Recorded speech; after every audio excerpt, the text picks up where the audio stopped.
में है हक तुम्हारी है प्यारी प्यारी seeks to grant citizenship to all those people who would have otherwise been called illegal migrants. There was a section of protesters that didn't know what they were protesting for.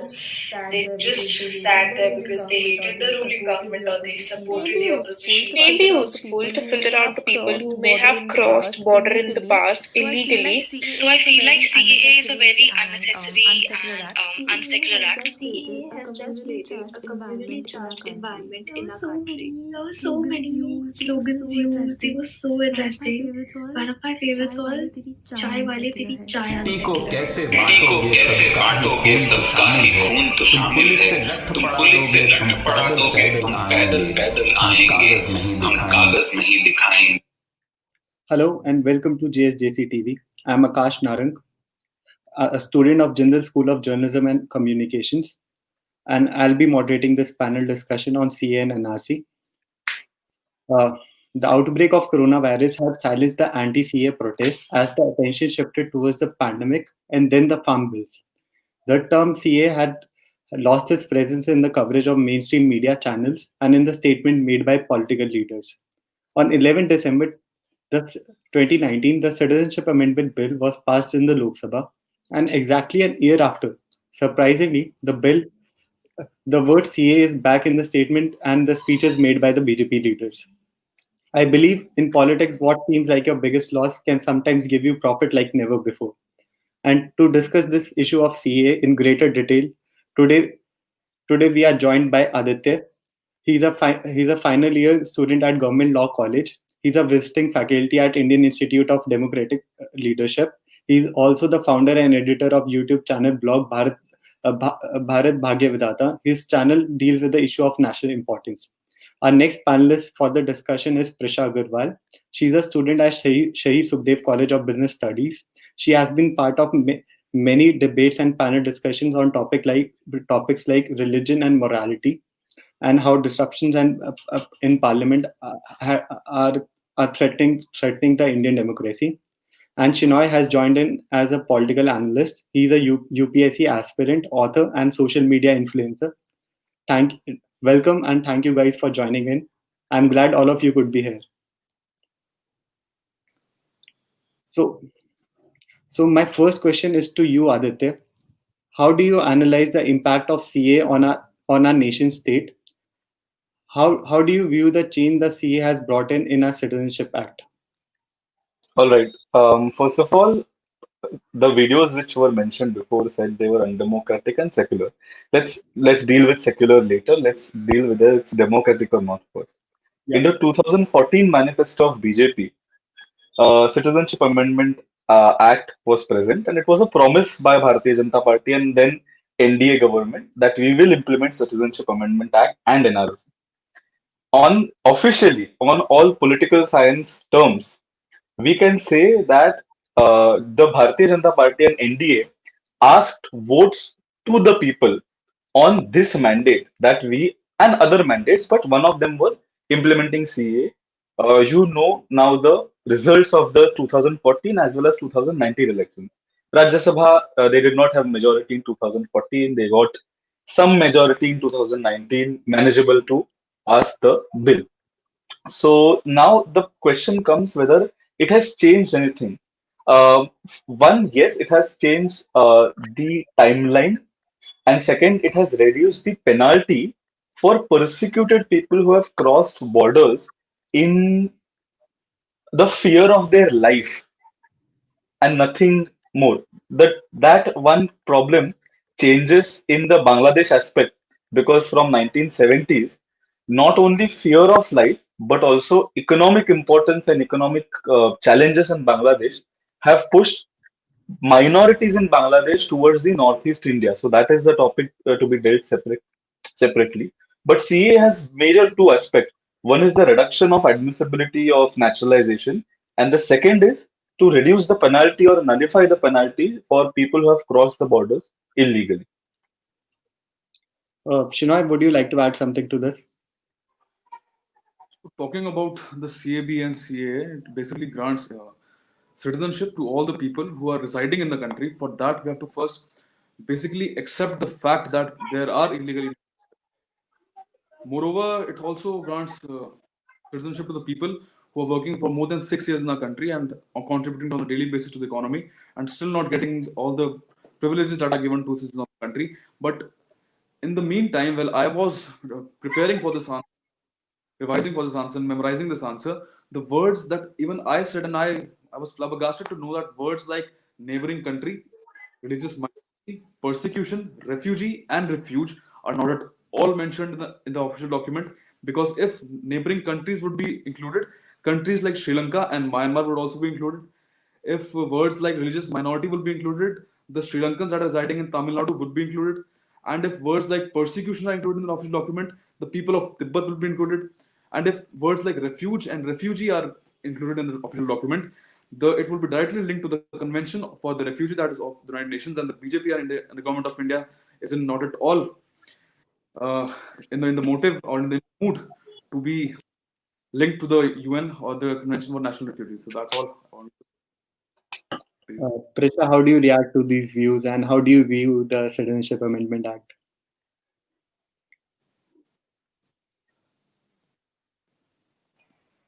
I'm really sorry. Yes, so I was saying that I would like to start off by saying that I do not have any political vendetta against any government, and I totally respect all of your views against the CAA bill.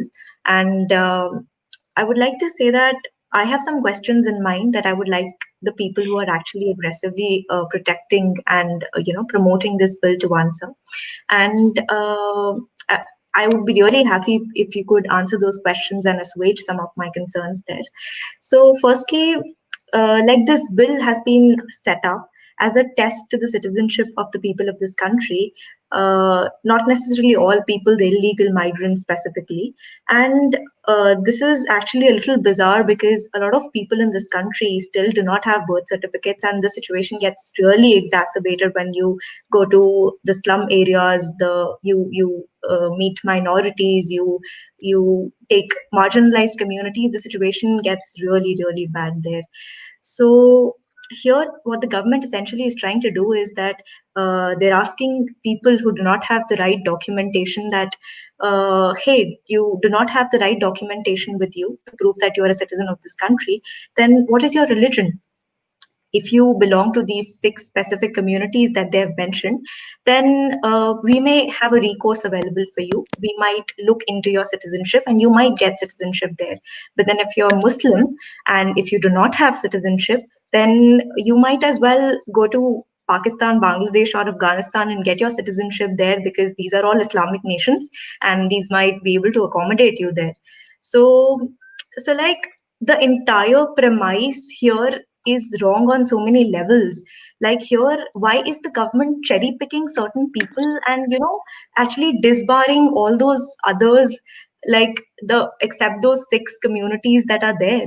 So like this goes against the ideals enshrined in a constitution in so many ways. And like, why has the government chosen religion specifically as a parameter to segment people? Like, particularly, the entire premise of this act was that you need to protect people who are being persecuted, right?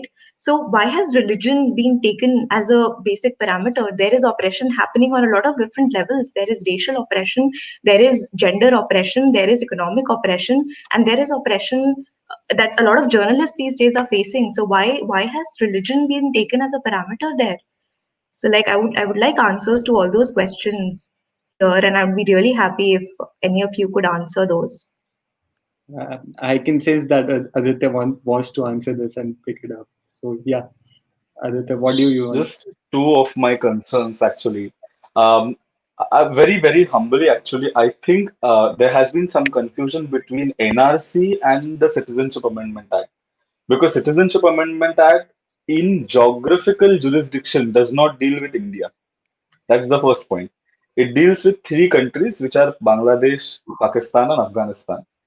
And then the second question addressed was no one is going to be asked about of their documents under CA and Citizenship Amendment Act. That's first thing. Second, we'll come to NRC a bit later because NRC is a little complex issue where the execution this time is going to be by the national executive, whereas Assam's NRC was conducted by judiciary. So the procedure and the execution, the quality, the timeline, everything is going to be different. So apprehensionist fears of delays and discrimination are unfounded. That's first thing. Secondly, about the religious discrimination remedy and the cause of remedy has the remedy of the problem has to be dealt with the same intersection of caste, religion, and gender from which the problem arises. The problem in these three countries is not racial, gender. I mean, there are problems in Pakistan, Afghanistan, Bangladesh on race, gender, economic impacts. But what these communities are suffering are on the theological level. I'm not even referring to religious level here. Theology is basically anything un-Islamic determined by the Islamic Pandits of Pakistan, Afghanistan, and Bangladesh. Anything un-Islamic is termed as second class. If you go to see their laws, right from their constitution to local municipal rules of how to and who to fill water on public taps, these things are discriminatory on theological levels, and thus the grant of reduction of citizenship. Just one more thing, which Sir also mentioned, that they will be granted citizenship. There's no proviso in the act which says that they will be granted citizenship. They will be eligible to be naturalized, is the provision, because under the passport rules, it is the determination of the Home Ministry after a background check of the citizen or the person whether to grant him citizen irrespective of under what proviso of Citizenship Act 1955 has come to the central government. All right. So a person is made eligible under this person to be naturalized and not granted citizenship whatsoever under the provisos of CAA. That's my answer. Um, okay, according to you, Prisha, what do you think? How do you what do you think? What impact does this bill have on the secular credentials of a nation, like Aditya said was talking about, and and does it violate the Article 14 of our Constitution? So, Article 14 of the Constitution very clearly says that the state should not deny equality to any citizen or any person of this country who is within the territory of this nation. So, yes, I believe since it's disregarding a particular community, I think it is violative of the Section 14 of the Constitution, and it does that very blatantly there. So, like, the law clearly says that there has to be no discrimination with any people that are there in the country, and it does that very blatantly by ignoring Muslims there. So I think that the Article 14 of the Constitution is very blatantly being violated. Aditya, how do you analyze the impact of this bill on how do you analyze the majoritarian politics and policies that are being brought in, and what impact does it have on the minority relations? Right. First of all, democracies has to be run by majority, right? Let's clear the fact here. That first of all, that thing. Second is so majoritarian to be seen in bad light is something which is beyond my comprehension. That's first. Second is secular credentials of this country are not dealt by only Article 14, but also from Article 25 to 28, where this bill does not touch anything from 25 to 28. Article 14 is very interesting when Prisha mentions it that any person, and that's fine because even companies come under any person and the definition of Article 14. However, the exceptions made with respect to reservations and specific laws for specific communities under the fifth schedule and sixth schedule of the Indian Constitution also qualify the test of Article 14 because remedy to the problem and means an end of an act are always analyzed with respect to when, and again, just last point, and then I think Sir has also to speak that this bill is not exclusionary, it's inclusionary.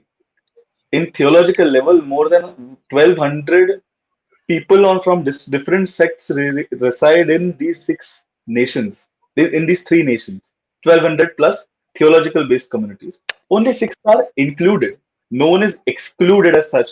I mean, there's a substantial number of Muslims living in India, but there are substantial number of people, many people living in India, and even a single person can't be discriminated. So I don't know why there is a cry of only minoritarian politics with respect to only Muslims.